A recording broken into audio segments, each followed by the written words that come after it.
بسم اللہ الرحمن الرحیم۔ السلام علیکم۔ یہ کاشانۂ بصیرت کا آڈیو بک سیکشن ہے۔ اس وقت آپ جو کتاب سننے کی سعادت حاصل کر رہے ہیں وہ ہے آزمائش قرآن کی روشنی میں۔ اس کے لکھنے والے کا نام ہے حضرت آیت اللہ سید محمد باقر الصدر علیہ الرحمہ۔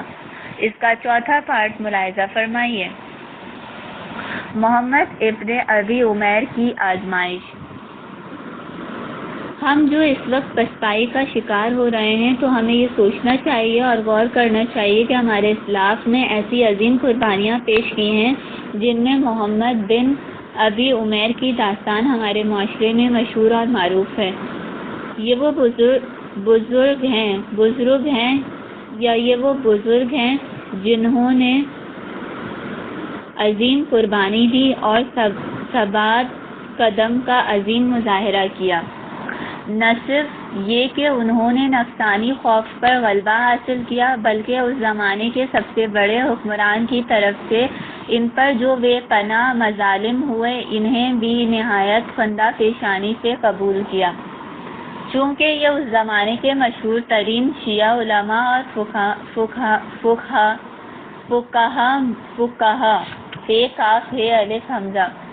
فقہا میں سے شمار کیے جاتے تھے اور شیعوں کے تمام نمایاں افراد سے باخبر تھے، اور اس زمانے کا بادشاہ شیعوں کا بہت بڑا دشمن تھا۔ اس نے آپ سے یہ فرمائش کی کہ مجھے شیعوں کے تمام نمایاں افراد کی فہرست فراہم کر دی جائے تو آپ کی کوئی گزند نہیں پہنچے گی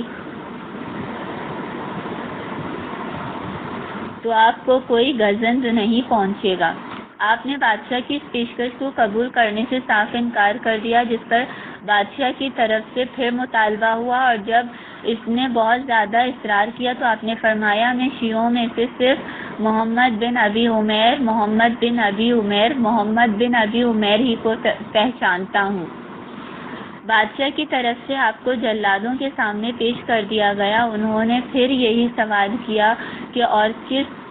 شیعہ کو پہچانتے ہیں؟ تو فرمایا محمد بن ابی عمیر کو۔ انہوں نے پھر پوچھا اور کس کو؟ تو فرمایا محمد بن ابی عمیر کو، یہاں تک کہ جتنی مرتبہ یہ سوال کیا آپ نے یہی جواب دیا، جس کی وجہ سے پیش میں آ کر ان ظالموں نے آپ کو اتنا مارا کہ آپ بے ہوش ہو گئے۔ جب ہوش میں آئے تو ظالموں نے پھر مارنا شروع کیا۔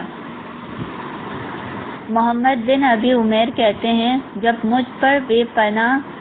ظلم ہو رہا تھا اور ستمگر ہر طرف سے مجھے مار رہے تھے تو ایک لمحہ کے لیے میرے اندر ایک کمزوری پیدا ہوئی اور میں نے سوچا کہ اپنی زبان کھولوں اور حضرت امام جعفر صادق علیہ السلام کے شاگردوں میں سے اور اپنے بھائیوں اور اپنے ساتھیوں میں سے کچھ لوگوں کے نام بتاؤں۔ ابھی میں نے یہ سوچا ہی تھا کہ مجھے ایسا محسوس ہوا گویا عالم خیال میں میرے مرحوم شفیق استاد آقائے ہمران رحمۃ اللہ علیہ میرے سامنے کھڑے ہیں اور مجھ سے فریاد کر رہے ہیں کہ محمد ابن ابی عمیر خبردار شیعوں کے بارے میں ایک لفظ بھی نہ کہنا چاہے، اس کے بدلے تم پر اتنے کوڑے پڑیں کہ موت واقع ہو جائے۔ محمد ابن ابی عمیر کہتے ہیں اس کے ساتھ ہی میری عزمیت اور قوت فکر و عمل عود کر آئی اور میں نے اپنے قلب کی بھرپور توانائیوں کے ساتھ یہ فیصلہ کر لیا کہ میں شیعوں کے بارے میں ہرگز کوئی بات نہیں کہوں گا، چاہے اس کے بدلے میں مجھے کتنی ہی سختی برداشت کرنی پڑے۔ چنانچہ جلاد آپ کو مارتے رہے اور آپ خاموش رہے، یہاں تک کہ وہ آپ کو مارتے مارتے تھک گئے مگر آپ کی مہر خاموشی کو توڑ نہ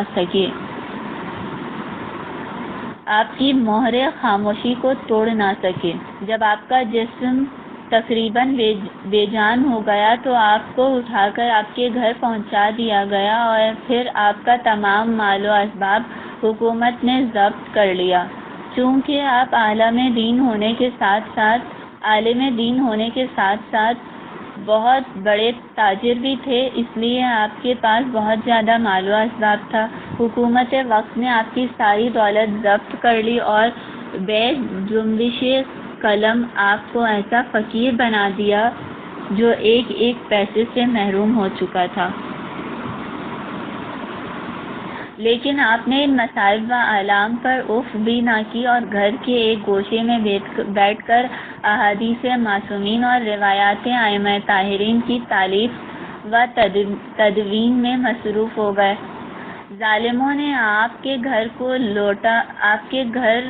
لوٹا تو آپ کی تصنیف و تالیف سے متعلق کاغذات اور کتابوں اور ہر قسم کے مخطوطات کو بھی لوٹ لے گئے۔ یہی وجہ ہے کہ جناب ابن ابی عمیر کی جو روایات ہمیں موصول ہوئی ہیں ان میں راویوں کا ذکر نہیں ہے، ارباب علم کا بیان ہے کہ اس عظیم المرتبت عالم دین کی اکثر روایتوں کے مرسل ہونے کی وجہ یہ ہے کہ آپ کی کتابیں بھی آپ کے گھر کے مال و اسباب کے ساتھ لوٹ لی گئی تھیں۔ چنانچہ اس حادثے کے بعد جب آپ تدوین و تالیف کتب میں مصروف ہوئے تو احادیث کو صرف اپنے حافظے کی مدد سے صفحہ کرتاس پر منتقل کیا، اور چونکہ ان میں سے اکثر احادیث کے راویوں کے سلسلہ نسب آپ کے ذہن میں محفوظ نہیں تھے، اس لیے آپ نے انہیں مرسل رکھا۔ یہی وجہ ہے کہ جناب ابن ابی عمیر کی اکثر روایتیں مرسل ہیں، اور فقہا کی زبان سے یہ جملہ کثرت سے استعمال ہوا ہے کہ ابن ابی عمیر کی مرسل احادیث بھی مستند احادیث کے مانند ہیں۔ آپ کا معمول یہ تھا کہ گھر کے گوشے میں بیٹھے رہتے اور جو احادیث آپ کے حافظے میں موجود تھی ان کو صفحہ کرتاس پر منتقل کرتے رہتے۔ دشمنوں کے مظالم کا نہ کوئی خیال تھا نہ احساس، بلکہ بھرپور ثبات قدم اور جرأت و استقامت کے ساتھ آپ اس دینی خدمت میں مصروف رہے، اور چونکہ انہیں یقین تھا کہ حضرت امام جعفر صادق علیہ السلام کا طرز حیات ہی وہ صحیح راستہ ہے جس کی پیروی ایک شائستہ انسان بننے کے لیے واجب ہے، اس لیے وہ پوری استقامت کے ساتھ اس پر گامزن رہے اور جو کچھ ممکن تھا اس راہ میں قربانی پیش کی، جیسا کہ ایک باشعور انسان کو کرنا چاہیے۔ ان پر کتنی ہی آزمائشیں پڑی لیکن نہ مضطرب ہوا اور نہ اپنے پیشوا حضرت امام جعفر صادق علیہ السلام کی تعلیمات و ہدایات کی طرف سے ایک آنچ بھی انحراف کیا۔ آئیے دیکھیں کہ یہ شخص جس کا سارا مال و اسباب ظالموں نے لوٹ لیا تھا، لیکن اس کے باوجود اس کا دل کتنا قوی تھا اور وہ ائمہ کرام کے ارشادات پر کس قدر سختی سے عمل پیرا تھا۔ مشہور ہے کہ جس وقت جناب ابن ابی عمیر تجارت کرتے تھے اس زمانے میں ایک شخص نے ان سے کچھ کپڑا خریدا تھا لیکن اس کی قیمت ادا نہیں کر سکا تھا، اور اس طرح جناب کا مقروض چلا آ رہا تھا۔ پھر جب اس نے لوگوں سے یہ سنا کہ جناب محمد ابن ابی عمیر مصائب و آلام کا شکار ہو گئے ہیں اور حکومت نے ان کا تمام مال و اسباب ضبط کر لیا ہے، تو وہ شخص ان کا قرض ادا کرنے آیا اور کہنے لگا، اے میرے محترم بزرگ، میں معذرت چاہتا ہوں کہ مجھے آپ کی رقم ادا کرنے میں اتنی تاخیر ہوئی، اور اس تاخیر کی وجہ یہ تھی کہ میں تنگ دستی کا شکار تھا، لیکن جب میں نے یہ سنا کہ حکومت نے آپ کا مال و اسباب ضبط کر لیا ہے اور آپ مشکلات کا شکار ہو گئے ہیں تو میں نے یہ طے کیا کہ اپنا گھر بیچ دوں۔ چنانچہ میں نے گھر بیچ دیا اور آپ کی واجب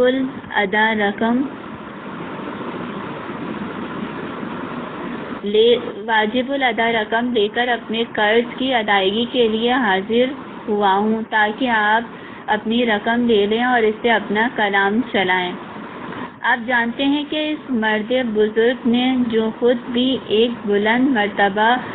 فقیہ تھا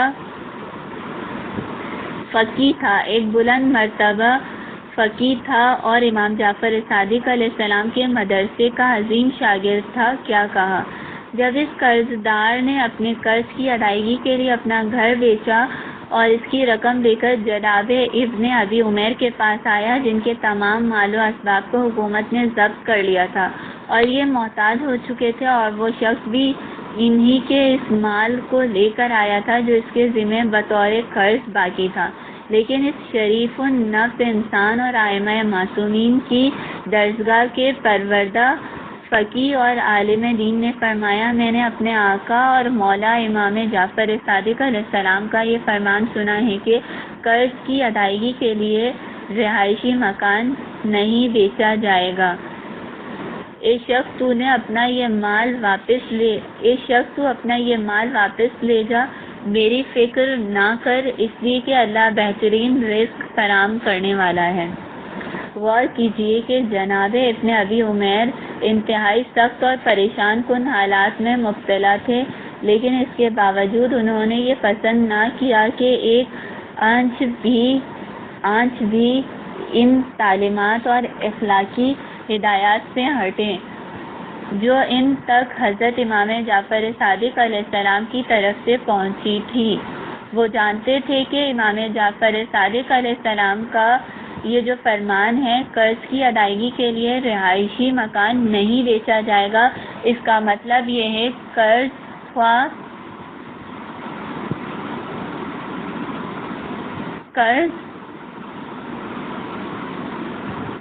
خواہ کے لیے یہ سزاوار نہیں ہے کہ وہ قرض دار کو اپنا رہائشی مکان بیچنے پر مجبور کرے، لیکن اگر وہ اپنی مرضی سے اپنا مکان فروخت کر دے تو قرض خواہ کے لیے شرعاً جائز ہے کہ وہ اپنا حق قبول کر لے، لیکن حدیث کے الفاظ سے کراہت کا اظہار ہوتا ہے، اور اسی کراہت کے مفہوم نے اس عظیم انسان کو جو خود ابتلا و آزمائش میں مبتلا تھا یہ موقف اختیار کرنے پر آمادہ کیا کہ اس نے قرض کی رقم وصول کرنے سے انکار کر دیا، کیونکہ اس کی زندگی کا نصب العین صرف یہ تھا کہ وہ ایک اعلیٰ مثال قائم کر دے کہ مرد مسلمان کو اپنے اخلاق، اپنے سلوک، اپنی سیرت و کردار میں کیسا ہونا چاہیے۔ ہمارے علمی مرکز حوض علمیہ کے وجود میں محمد ابن ابی عمیر اور ان جیسے مخلص خدا ترس اور وفا شعار انسانوں کی عظیم الشان قربانیوں کی ان گنت داستانیں پوشیدہ ہیں۔ وہ مراحل جنہیں اس علمی مرکز نے طے کیا: نمبر 1، انفرادی روابط کا مرحلہ، نمبر 2، مرجعیت کے نظام کا مرحلہ، نمبر 3، مرکزیت اور ہم آہنگی، نمبر 4، قیادت و رہبری کا مرحلہ۔ ہمارے اس حوض علمیہ کی ایک طویل تاریخ ہے اور اس دوران یہ متعدد مراحل سے گزرا ہے۔ پہلا مرحلہ، انفرادی روابط۔ اس مرحلے میں حوض علمیہ کا وجود در حقیقت ان انفرادی روابط کا نام تھا جو علماء و مجتہدین اور ان کے شہروں میں زندگی گزارنے والے عوام الناس کے درمیان استوار تھے۔ علماء دین سے مسائل پوچھے جاتے تھے اور ان کا وہ جواب دیتے تھے۔ یہ روابط انفرادی شکل میں قائم تھے، جن کی ایک کڑی وہ عالم دین ہوتا تھا جو فتویٰ دینے کا اہل ہو، اور دوسری کڑی وہ مومنین تھے جو ان سے قصد فیض کرتے تھے۔ اس مرحلے کا آغاز حضرات ائمہ طاہرین علیہم السلام کے شاگرد انخاص سے ہوا اور حضرت علامہ حلی علیہ الرحمہ کے زمانے تک برقرار رہا۔ کیونکہ حضرت علامہ حلی کے زمانے تک صورتحال یہ تھی کہ ہر علاقے میں جو علماء و مجتہدین موجود ہوتے تھے ان سے اس علاقے کے مومنین دینی مسائل دریافت کرتے تھے جن کا وہ جواب دیا کرتے تھے۔ اس لحاظ سے ہر علاقے میں علماء دین اور صاحبان ایمان کے جو روابط تھے وہ انفرادی سطح پر تھے۔ دوسرا مرحلہ، مرجعیت کا نظام۔ واقعات اور حالات کی روش اور رفتار کو سامنے رکھتے ہوئے جو کچھ میں سمجھ سکا ہوں اس کا خلاصہ یہ ہے کہ مرجعیت کے مرحلے کا آغاز جناب شہید اول علیہ الرحمہ کی زندگی میں ہوا۔ یہ وہ بزرگ ہیں جنہوں نے حوض علمیہ کے وجود و بقا کے سلسلے میں اپنے خون کا نذرانہ پیش کیا۔ آپ ہی کے بابرکت دور میں مرجعیت کا نظام قائم ہوا، جس میں اطراف و جوانب میں علماء دین بحیثیت وکیل مجتہد کے بھیجے جاتے تھے، جو ان جگہوں پر مقامی مومنین سے بھی رابطہ قائم رکھتے تھے، اور مرجع دینی سے بھی ان کا رابطہ قائم رہتا تھا، جیسا کہ اس وقت بھی اس کی شکل موجود ہے۔ اور میں سمجھتا ہوں کہ تاریخی لحاظ سے اس کا آغاز جناب شہید اول کے دست مبارک سے ہوا۔ آپ نے لبنان اور شام وغیرہ میں اس کو عملی جامہ پہنایا، اپنے نمائندے مقرر کیے جو مومنین سے شرعی قواعد کے مطابق خمس و زکوٰۃ وصول کرتے تھے اور دینی کاموں پر خرچ کرتے تھے، جس کی وجہ سے علماء کی تاریخ میں پہلی مرتبہ شیعوں کا ایک مستحکم دینی رابطہ اپنے مرجع وقت سے قائم ہوا۔ آپ کا یہ تاریخی اقدام اس وقت کے حکمرانوں کی نگاہوں میں کھٹکنے لگا اور بالآخر آپ کی شہادت کے اسباب میں سے ایک اہم سبب قرار پایا۔ تیسرا مرحلہ، مرکزیت اور ہم آہنگی۔ دوسرا مرحلہ جسے ہم نے مرجعیت کے نام سے یاد کیا ہے، وہ شہید اول کے زمانے سے اس وقت تک برقرار رہا ہے۔ البتہ شیخ محمد حسین کاشف الغطاء کے زمانے میں اس حوزہ علمیہ کا تیسرا مرحلہ شروع ہوا ہے، جسے ہم مرکزیت اور ہم آہنگی کا مرحلہ قرار دے سکتے ہیں، کیونکہ دوسرے مرحلے میں اگرچہ مرجعیت پائیدار بنیادوں پر قائم تھی، لیکن اس کی حیثیت ایک ایسے مرکز کی نہیں تھی جو دنیا بھر کے تمام شیعوں کو محیط ہو۔ لیکن جناب شیخ محمد حسین آل کاشف الغطاء اور ان کے معاصرین کے زمانے میں جب عراق و ایران کے روابط اور تعلقات بہت وسیع ہوئے، تو اس بات کا امکان پیدا ہوا کہ عالم تشیع میں ایک مرکزیت کی بنیاد رکھی جائے۔ چنانچہ اس زمانے کا بلند مرتبہ مرجع دینی عالم اسلام کی نگاہوں کا مرکز قرار پایا۔ اس عظیم مقصد کے لیے اور اس ارتقاء و پیش رفت کے لیے جناب شیخ محمد حسین اور ان کے معاصرین نے بہت جان فشانی بھی کی اور عظیم قربانیاں بھی دی، جن کی تفصیلات بیان کرنے کا موقع نہیں ہے، کیونکہ ہم نہایت اختصار کے ساتھ ان مراحل کو بیان کرنا چاہتے ہیں جن سے یہ علمی مرکز گزرتا ہوا موجودہ مرحلے تک پہنچا۔ اس تیسرے مرحلے میں مرجعیت نے ایک طویل داستان عثمانی سلطنت کے زمانے میں رقم کی۔ یہ وہ وقت تھا جب یہ علاقہ سامراجی طاقتوں کی دستبرد سے محفوظ تھا۔ چوتھا مرحلہ، قیادت و رہبری۔ جب عالم اسلام پر سامراجی طاقتوں کا حملہ ہوا تو اس کے نتیجے میں جہاں پورے معاشرے میں تبدیلیاں پیدا ہوئی، وہاں اس مرکز میں بھی کچھ تبدیلیاں پیش آئیں۔ اس وقت تک یہ مرکز پورے عالم تشیع کے لحاظ سے ایک اہم حیثیت اختیار کر چکا تھا، اور چونکہ دنیا بھر کے شیعوں کی قیادت اسی مرکز کے پاس تھی، اس لیے کافر سامراجی طاقتوں سے اس کی معرکہ آرائی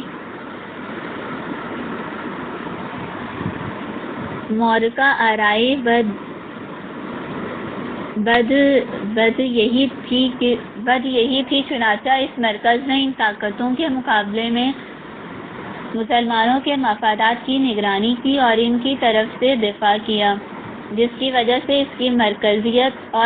میں اور اضافہ ہوا، کیونکہ لوگوں کو اس کی رہبری اور رہنمائی پر اور اعتماد پیدا ہوا۔ چنانچہ تقریباً 50-60 برس قبل اس علاقے میں عراق، لبنان اور دیگر ممالک میں سامراجی طاقتوں نے اثر و رسوخ پیدا کر کے لوگوں کو اپنے نظام حکومت کے مطابق چلانا چاہا تو یہی دینی قیادت تھی جو اگرچہ اس وقت نشیب و فراز سے گزر رہی تھی اور اس کی زندگی کا مد و جزر کا شکار تھی، کیونکہ اس کے باوجود اس نے اپنے حالات اور امکانات کے مطابق قومی رہنمائی کے فریضے کو انجام دیا۔ ہمارے علمی مرکز کی یہ وہ تاریخ ہے جس کو ہم نے 4 مرحلوں میں آپ کے لیے پیش کیا، اور ہمارے علماء نے جن قربانیوں کے ذریعے اس کے وجود کو باقی رکھا، ان کی طرف مختصر طور سے اشارہ کیا۔ تو کیا یہ ممکن ہے کہ اگر یہ مرکز کسی ابتلا اور آزمائش میں پڑے تو اس کے ذمہ دار حضرات کا شعور اور ادراک بھی عام انسانوں کے شخصی اور محدود انفرادی احساسات جیسا ہو، اور وہ بھی صرف یہ سوچیں کہ ہمارا امن و سکون ختم ہو گیا، ہم زندگی کی آسائشوں سے محروم ہو گئے اور امن و امان رخصت ہو گیا؟ کیا یہ شعور اور ادراک کسی ایسے شخص کا ہو سکتا ہے جو محمد ابن ابی عمیر کا ورثہدار ہو اور شہید اول کی جانشینی کا شرف رکھتا ہو، جنہوں نے اس راہ میں اپنی جان قربان کی؟ کیا اتنے عظیم المرتبت اشخاص کا نائب و جانشین اس ابتلا کے بارے میں عام انفرادی تاثرات جیسا شعور اور ادراک کر سکتا ہے؟ کیا اسے بھی صرف مالی نقصانات یا امن و سکون کی بربادی کا صدمہ ہو سکتا ہے؟ نہیں، ہرگز نہیں، بلکہ لازمی طور پر ایسے شخص کو جو احساس ہوگا وہ اپنی ذمہ داریوں کے لحاظ سے ہوگا، جس کا واضح نتیجہ یہ ہوگا کہ یہ شخص جب سوچے گا تو سب کے بارے میں سوچے گا، اور اس کے تاثرات اور اس کا رنج و غم اس مرکز سے وابستہ تمام لوگوں کے بارے میں ہوگا، نہ یہ کہ صرف ایک فرد کے بارے میں وہ رنجیدہ ہو، کیونکہ ظلم و ستم کی اس آگ کی لپیٹ میں صرف کوئی ایک شخص نہیں آئے گا، بلکہ اس مرکز کا پورا وجود متزلزل ہوگا۔ لہٰذا اس مرکز سے وابستہ تمام لوگوں کا شعور اور ادراک بھی خصوصی ہوگا، ان کے احساسات بھی منفرد ہوں گے اور ان کے تاثرات بھی سب سے الگ ہوں گے۔ ان میں سے ہر شخص کو یہ بات ضرور پیش نظر رکھنا چاہیے کہ اگر کسی انسان کا داہنا ہاتھ کٹ جائے تو بائیں ہاتھ کے لیے اس کی کوئی گنجائش نہیں ہے کہ وہ یہ سوچے کہ میں تو امن و امان میں ہوں، مجھے تو نہیں کاٹا گیا۔ اس کا ایسا سوچنا اس لیے ناممکن ہے کہ ایک ہاتھ کٹ جانے سے کارکردگی پر بہرحال اثر پڑے گا، اور جس کام کو دونوں ہاتھ مل کر انجام دیتے تھے وہ نہ ہو سکے گا۔ اور اب یہ اور بات ہے کہ انسان اس بات کو فوراً محسوس کر لے یا کچھ دیر بعد۔ ہمارے اس مرکز کا مسئلہ بھی ایسا ہی ہے جیسے ایک جسم یا ایک وجود کا مسئلہ ہوتا ہے، لہٰذا اس مرکز سے وابستہ تمام حضرات کو ایک انداز سے ہی اس کا ادراک کرنا چاہیے۔ پھر وہ لوگ جو براہ راست حادثات سے دوچار ہوئے ہیں، انہیں بھی ہمت نہیں ہارنی چاہیے، اور امن و امان سے محرومی کی اس صورت میں اپنی ہمتوں کو شکست و ریخت سے بچانا چاہیے۔ انہیں ایسا نہ سوچنا چاہیے کہ اس سرزمین کو چھوڑ کر دوسری سرزمین کی طرف چلے جانے سے مسئلہ حل ہو جائے گا۔ اگر باقی لوگ بھی اس سرزمین کو چھوڑنے لگیں تو مسئلہ حل نہیں ہوگا، بلکہ اس مرکز کا وجود خطرے میں پڑ جائے گا، اور گویا اس طرح سے یہ لوگ اضطراری نہیں بلکہ اختیاری طور پر اس مرکز کو کمزور کرنے کا سبب بنیں گے، جس سے اسلام اور مسلمانوں کو سخت نقصان پہنچے گا۔ یہ شہر، یہ سرزمین وہ ہے جہاں اسلام کی برکت سے آپ مالا مال ہوئے، دین و مذہب کے وسیلے سے آپ کو اور ہمیں رزق ملا، اور اس نے ہمارے بوجھ کو برداشت کیا۔ اس لیے یہ حقیقت ہے کہ ہمارا وجود بھی اسلام کا مرہون منت ہے۔ ہمارے اموال، ہماری عزت، ہمارا شرف اور جو کچھ بھی ہمارے پاس ہے اسلام کا ہی عطا کردہ ہے، اور ہمارے ہر بنے منہ دین و مذہب کا احساس مند ہے۔ لہٰذا اگر یہی ہم سے مطالبہ کرے کہ ہم ہفتہ دو ہفتہ یا مہینہ دو مہینہ دشمنوں کے مظالم کو برداشت کریں، خدا کی راہ میں تکلیفیں اٹھائیں اور صبر و استقامت کا مظاہرہ کریں تاکہ یہ مرکز کمزور نہ ہونے پائے اور اس کا وجود خطرے میں نہ پڑے، اور اس وقت تک صبر و سکون کا مظاہرہ کریں جب تک اسلام اور مسلمانوں کی ابتلا و آزمائشوں کا زمانہ ختم نہ ہو جائے۔ اگر اسلام ہم سے اس بات کا مطالبہ کرتا ہے تو یہ مطالبہ نہ غیر قانونی ہے اور نہ غیر فطری ہے، کیونکہ ہمارا دین و مذہب ہی ہمارا وہ محسن ہے جس کے فیوز و برکات سے ہم ہمیشہ مالا مال ہوتے رہے، اس کا فضل و کرم ہم پر جاری رہا، یہ ہماری ہمیشہ حفاظت کرتا رہا اور ہم اس کی برکت سے ہر قسم کی رحمتیں و برکتیں، عزت و شرف حاصل کرتے رہے۔ اگر دین نہ ہوتا تو ہماری کیا عزت تھی، کیا اعتبار تھا؟ اسلام ہی ہے جس کے ذریعے ہمارے اندر طاقت اور شوکت ہے، ہم اس کے ذریعے صدیوں قومی حیثیت سے زندہ رہے، اور دین ہی کی برکت سے مومنین کے دلوں میں ہمیں مرکزیت نصیب ہوئی۔ ہم میں سے ہر شخص کو سوچنا چاہیے کہ لوگوں کے دلوں میں اس کا جو بھی اثر و نفوذ ہے وہ اسلام ہی کی بنا پر ہے، اور جو بھی ہماری عزت کرتا ہے وہ اسلام ہی کی بنیاد پر کرتا ہے۔ اے میرے بھائیوں، آپ اسلام کے عوض کوئی معمولی قیمت قبول نہ کریں، اسے وقتی مفادات پر قربان کرنے کا کوئی جواز نہیں ہے، اور نہ وقتی پریشانیوں کی بنا پر ملک چھوڑنے کا کوئی جواز ہے، سوائے اس کے کہ انسان کا شعور اور ادراک محدود ہو اور اس کے احساسات محض شخصی مفادات تک منحصر ہوں۔ اے پالنے والے، ہمارے دلوں کو ایمان کی طاقت سے مستحکم فرما۔ اے پالنے والے، ہمیں اپنی ذمہ داریوں کا احساس عطا فرما۔ اے پالنے والے، اپنی مدد و نصرت ہمارے شامل حال فرما۔ اے پالنے والے، ہمیں یہ توفیق دے کہ اس امتحان اور آزمائش کے موقع پر ہمارے احساسات تیرے ان مومن اور صابر بندوں جیسے ہوں جو ابتلا اور آزمائش کے موقع پر خوشنودی خدا کے لیے کامل ثبات قدم کا مظاہرہ کرتے ہیں۔ اے پالنے والے، تاریخ کی یہ حقیقت ہمیشہ ہمارے پیش نظر رہے کہ جنگ خندق میں حضرت علی ابن ابی طالب علیہ السلام عمرو ابن عبدود کو قتل کرنے کے لیے اس کے سینے پر سوار ہوا اور اس نے آپ کے ساتھ بدتمیزی کی، جس سے آپ کو غصہ آیا تو آپ تھوڑی دیر کے لیے رک گئے تاکہ اپنا غیظ و غضب ختم ہو جائے اور اس دشمن خدا کو صرف خوشنودی خدا کی نیت سے قتل کریں۔ اے پالنے والے، یہ واقعہ ہمیشہ ہمارے پیش نظر رہے تاکہ ہم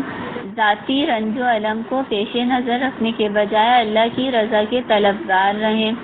ہماری فکر اسلام کے مصالح کے مطابق ہو، اپنے مفادات کی تابع نہ ہو، اور ہمارا شعور و ادراک ہمہ گیر ہو، شخصی اور انفرادی نہ ہو۔ سرزمین عراق پر کمیونزم کا سرخ طوفان۔ جب سے عراق کی سرزمین پر کمیونزم کا سرخ طوفان آیا ہے،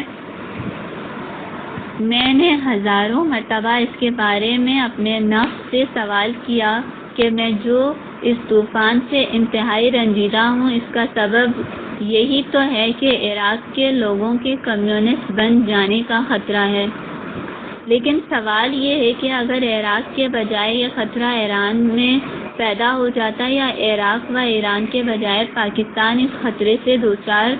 ہوتا، یا یہ کہ مسلمانوں کے بڑے بڑے ممالک میں سے کسی اور ملک میں اسی قسم کا طوفان سر اٹھاتا، تو کیا اس صورت میں بھی مجھے اتنا ہی رنج پہنچتا جیسا رنج و غم اس وقت ہے؟ میں بار بار اپنے ضمیر و وجدان سے یہی سوال کرتا رہتا ہوں تاکہ مجھے اپنے رنج و غم کی نوعیت کا صحیح اندازہ ہو سکے اور میں یہ سمجھ سکوں کہ عراق میں کمیونزم کا طوفان آنے سے جو مجھے رنج و غم پہنچا ہے وہ شخصی مفادات کے حوالے سے یا دینی غیرت و حمیت کے سبب سے۔ کہیں ایسا تو نہیں کہ مجھے ڈر ہو کہ کمیونزم آنے سے میری دال روٹی متاثر ہوگی، یا میرا مرتبہ کم ہو جائے گا، یا میری شخصیت کا وقار باقی نہ رہے گا، کیونکہ میرے ذاتی مفادات بھی تو اسلام سے وابستہ ہو سکتے ہیں۔ کہیں ایسا تو نہیں کہ مجھے وہ ذاتی مفادات خطرے میں نظر آ رہے ہیں اس لیے کہ میں رنجیدہ ہوں، کیونکہ اگر ایسا ہوا تو مجھے عراق پر کمیونسٹوں کے حملے سے جو رنج پہنچے گا وہ اس رنج و غم سے زیادہ ہوگا جو ایران، پاکستان یا کسی اور اسلامی ملک پر کمیونسٹوں کے حملے سے پہنچ سکتا ہے۔ لیکن اگر میرا رنج و غم صرف خدا کی خاطر ہو اور مجھے یہ فکر ہو کہ اللہ کی سرزمین پر صرف اس کی عبادت ہونا چاہیے، اور اگر میں دل کی گہرائیوں سے اس بات کا خواہشمند ہوں کہ لوگ دین سے برگشتہ نہ ہوں، تو میری نظر و فکر عراق و ایران یا پاکستان اور کسی ملک کی سرحدوں تک محدود نہیں رہے گی، بلکہ میری زندگی کا گوہر مقصود عالم اسلام کے مفادات ہوں گے، اور جب بھی اسلام کو کوئی خطرہ درپیش ہوگا تو مجھے شاید رنج و غم لاحق ہوگا، چاہے وہ خطرہ عراق میں پیدا ہو یا ایران میں یا پاکستان میں یا کسی اور مسلم ملک میں۔ احتساب نفس۔ ہم میں سے ہر شخص کا یہ فرض ہے کہ وہ دوسروں کا محاسبہ کرنے سے پہلے اپنے نفس کا محاسبہ کرے اور اسے جو رنج و غم پہنچا ہے اس کے بارے میں اچھی طرح غور کرے کہ اس کے تاثرات اس کے ذاتی مفادات کی بنا پر ہیں یا خوشنودی ہے خدا کی خاطر۔ تو اگر اسے یہ محسوس ہو کہ اسے جو رنج و غم پہنچا ہے اس کا سبب یہ ہے کہ اس کے شخصی مفادات خطرے میں پڑ گئے ہیں، تو پھر اس شخص کو خدا کی خوشنودی کی فکر چھوڑ دینی چاہیے اور یہ امید رکھنا چاہیے کہ بارگاہ معبود میں اجر و ثواب رکھا ہوا ہے، کیونکہ اس کا رنج و غم اپنے لیے ہے۔ تو جب اس کا رنج و غم اللہ کی خاطر ہے ہی نہیں تو وہ اللہ سے اجر و ثواب کیوں چاہتا ہے اور کس بات کا ثواب چاہتا ہے؟ ایسا شخص تو دنیا میں رحمت یا حالات کی بہتری اور آخرت میں اجر و ثواب میں سے کسی کا بھی حقدار نہیں ہے۔ البتہ اگر انسان اپنے نفس کا محاسبہ کرنے کے بعد اس نتیجے پر پہنچے کہ اس کا رنج و غم حقیقتاً اور واقعاً صرف اللہ کی خاطر ہے اور وہ در حقیقت اس بات سے رنجیدہ ہے کہ اللہ کی سرزمین پر اللہ کی نافرمانی کیوں ہو رہی ہے، تو ایسے شخص کی فکر اور نظر میں یقیناً وسعت ہوگی۔ وہ تمام مسلمانوں کو ایک نگاہ سے دیکھے گا اور پورے عالم اسلام کی مشکلات کو ایک انداز سے محسوس کرے گا۔ آج دینی مرکز اور مذہبی قیادت کو اگر کچھ مصائب درپیش ہیں تو اس سے پہلے بھی اس پر بہت سے مصائب و آلام گزرے ہیں۔ اس نے بہت سی آزمائشوں کو برداشت کیا اور برس ہا برس سے بڑے بڑے رنج و محن سے دوچار ہونا پڑا ہے۔ لیکن سوچئے، کیا وہ تاثرات جو ان مصائب و آلام کی بنا پر پیدا ہوئے اور آج اس مذہبی قیادت کو جو مصائب و آلام پیش ہیں ان سے متاثر ہونے میں ہمارا انداز ایک ہی جیسا ہے؟ وہ شخص جس کی زندگی صرف خدا کی خاطر ہو وہ ان تمام مصائب و آلام اور ہر رنج و محن کے بارے میں ایک انداز سے متاثر ہوگا، چاہے طوفان کا رخ براہ راست اس کی ذات کی طرف ہو یا اس کے بھائی کی طرف ہو یا اس کے کسی برادر دینی کی طرف ہو۔ اگر ان آزمائشوں کے موقع پر ہمارے احساسات مختلف ہیں اور ہم ان تمام مراحل میں ایک ایسا رنج و غم محسوس نہیں کرتے جو ہم میں سے ہر ایک کو اپنے نفس کا علاج کرنا چاہیے تاکہ ہماری زندگی صرف اللہ کی خاطر ہو اور ہم سب کو اللہ کی مغفرت و رحمت حاصل ہو سکے۔